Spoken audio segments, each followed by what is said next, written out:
بخشش کے لیے سب سے بہترین کلمات، سب سے جامع کلمات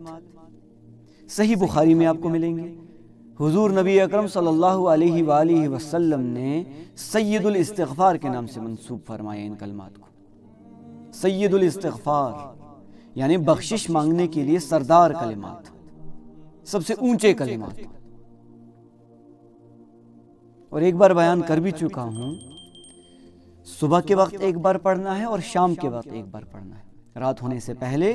اور دن آنے سے پہلے، ایک بار ہی بس۔ یاد کرنا درکار ہے، اللہم انت ربی لا الہ الا انت خلقتنی وانا عبدک وانا علی عہدک ووعدک ما استطعت اعوذ بک من شر ما صنعت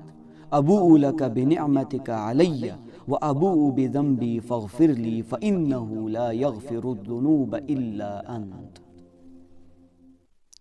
حضرت صلی اللہ علیہ وآلہ وسلم نے فرمایا، جس شخص نے اس دعا کے کلمات پر یقین رکھتے ہوئے اپنے دل سے صبح کے وقت اسے پڑھ لیا اور اگر اس دن کو انتقال کر گیا فَهُوَ مِنْ أَهْلِ الْجَنَّةِ، تو وہ جنتی ہے۔ اور جس شخص نے رات کے وقت یعنی رات آنے سے پہلے شام کے وقت ان کلمات کے الفاظ پر یقین رکھتے ہوئے اپنے دل سے ان کو پڑھا اور صبح ہونے سے پہلے اگر انتقال کر گیا فَهُوَ مِنْ أَهْلِ الْجَنَّةِ، تو وہ جنتی ہے۔ اب ضروری چیز یہ ہے کہ ان کے الفاظ پر یقین ہونا، کم سے کم پڑھنے والا یہ تو جانے کہ وہ پڑھ کیا رہا ہے۔ اللہم انت ربی لا الہ الا انت، اے اللہ تو ہی میرا رب ہے، نہیں ہے کوئی معبود مگر تو، خلقتنی